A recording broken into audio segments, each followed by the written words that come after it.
Good evening, world. Welcome to another episode of K&Q Conversations. I'm your host, your king, Kemetic King. I got a very special guest with me today. Very good brother. Been on him going on about 2 years now? Yeah. Going about 2 years. Very spiritual brother. He always dropped the knowledge on me. Without further ado, Aankh Benu. How you doing, my brother? I'm good, brother. Good to see you, man. Hey, likewise, it's an honor to be here. Oh yeah, man. I'm glad you came, man. So for the people who don't know you, give the people a little bit of background on yourself. Okay. My name is Aankh Benu, Benu, also better known as Aankh Benu. I'm the Subiti King Hamlet Tupi, Chief Priest of Henin Su.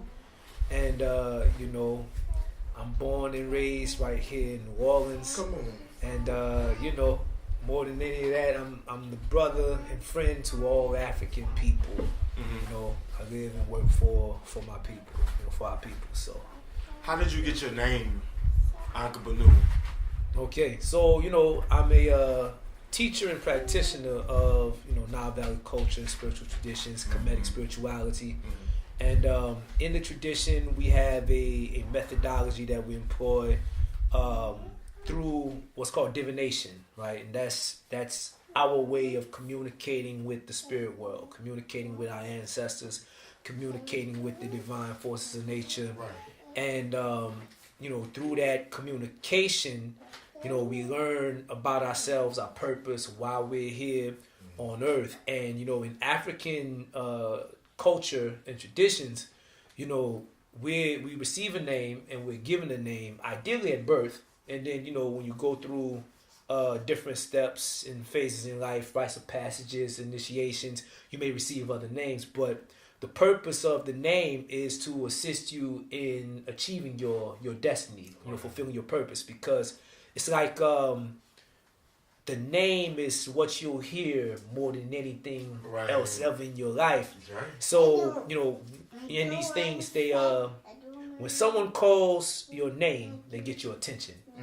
And, there's a saying, wherever your attention goes, your energy follows, and that energy goes on to create your reality. So it's like an invocation. So we want to make sure that the name reflects your reason for being here and how you're supposed to think, how you're supposed to behave and conduct yourself, so that you can be successful and be a benefit to yourself and your family. Absolutely. So you are a teacher of Nile Valley culture civilization, right? What got you interested in Kemetic history?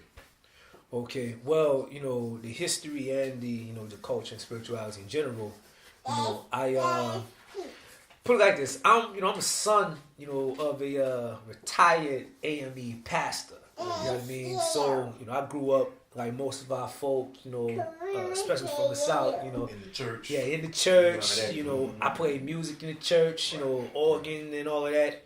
And when I left off to go to school, even before that, I saw interesting things. My folks, like most of our folk here, New Orleans is the most African city in this country. So, there's little African, Africanisms in pretty much everything that we do, regardless of what, religion you might find yourself in here. So, I've been to the hoodoo and voodoo shops with my folks, seeing my mother do blessings, house cleansings, exorcisms, going to the to the shops and whatnot. So, I grew up around it. And then, once I left to go to school, for college, I became exposed to different things.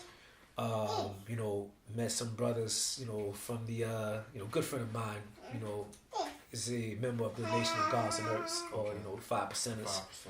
And he introduced me to that teaching, and then from there I went through most of the evolutions, if you will, the schools in Black consciousness. 5% Nation, the Nation of Islam, Moorish Science Temple, study Rastafari, all of that. So, going through all of those schools, I ended up coming across a man by the name of Mfundishi Akawin Nkobi Bay, and his wife, Priestess Neferu. Up in Louisville, Kentucky, they run the Ancient Kemetic Culture Institute. Okay. And you know, it's kind of like the crossroads of black consciousness up there. Like you go there, and they have information on pretty much anything you want to learn. No matter what direction you go in your journey, they have something there for you to to take you on that way. So, that's where I got into Ashraf Kwesi. Studying the teachings of Ashraf Kwesi. Right. His lectures. I believe he takes a trip